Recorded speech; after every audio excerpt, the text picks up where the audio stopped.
سر میں یہ پوچھنا چاہتا ہوں کہ پھر ہم اپنے دماغ کو کیسے سمجھائیں کہ یہ جو دنیا کی پریشانیاں ہیں یہ ہمیں دکھ نہ دیں؟ اپنے دماغ کو سچ بات بتائیں، اور سچ بات یہ ہے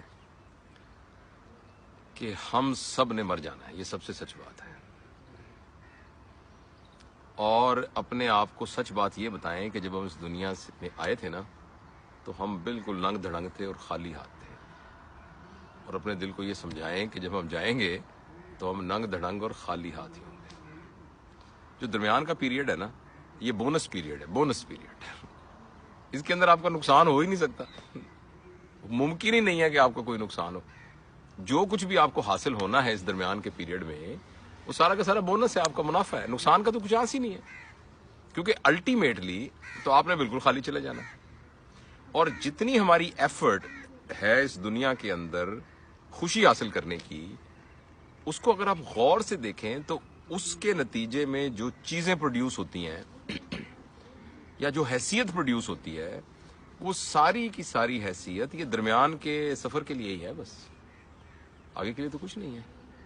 تو اپنے آپ، اور دوسرا ہے کہ یہ ناگزیر ہے، مر جانا ناگزیر ہے۔ آپ جتنا مرضی کہتے رہے، روزانہ تسبیحاں کرتے رہے اس بات کی، میں نے نہیں مرنا، میں نے نہیں مرنا، میں مرنا نہیں چاہتا، میں مرنا نہیں چاہتا، اب جو مرضی کرتے رہے، جتنے مرضی خلوص سے کرتے رہے، مر تو جانا ہے۔ معاف کیجیے گا، مطلب اللہ کرے اللہ آپ کو بہت لمبی زندگی دے، لیکن میں آپ کے ساتھ یہ خبر شیئر کرنا چاہتا ہوں، سیکریٹ، کہ بہرحال آپ نے اور میں نے مر جانا ہے۔ اور اتنے ہمارے ارد گرد جتنے ہمیں پیارے نظر آ رہے ہیں اپنے، جن کے سانس کے ساتھ ہمارا سانس سڑکتا ہے، انہوں نے بھی مر جانا ہے۔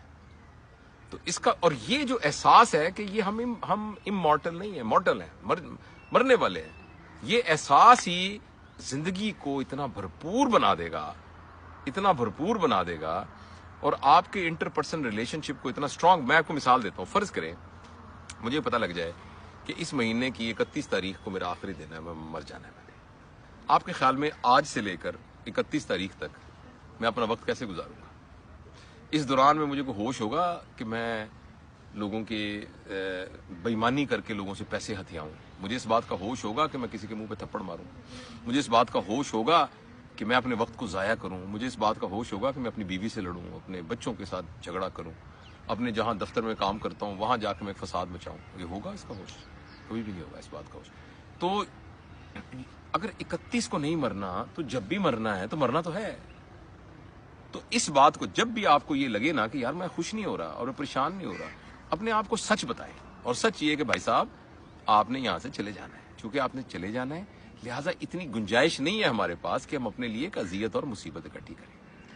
اس میں کوئی تھوڑا سا دینا دونا بھی پڑ جائے، کوئی اپنے حق کو چھوڑنا بھی پڑ جائے، کسی کو معافی کرنا پڑ جائے، کسی کی زیادتی کو درگزر بھی کرنا پڑ جائے، تو کوئی بات نہیں۔ ہم نے کون سے یہاں ہمیشہ رہنا ہے؟ ہم نے کہاں سے رہنا ہے؟ ٹرین میں بیٹھے ہوئے ہیں تو ٹرین میں آپ اپنا صوفے تو نہیں خرید کے رکھ دیتے، ٹرین میں آپ الگ فریج لگا کے تو نہیں رکھ دیتے، بس ضرورت کی چیزیں رکھ لیتے ہیں۔ راستے میں لمبا سفر ہے تو آپ پراٹھے پکا کے رکھ لیتے ہیں آلو کے، اور ساتھ والوں کو بھی کھلاتے ہیں، خود بھی کھاتے ہیں۔ تو خوشی کی تو چابی یہ ہے کہ یاد رکھیں۔ مجھے ایک واقعہ یاد آیا، میں نے کہیں پڑھا تھا کہ سیزر تھا نا، بڑا بادشاہ، یورپ کے بڑے بادشاہوں میں سے ایک بادشاہ تھا سیزر۔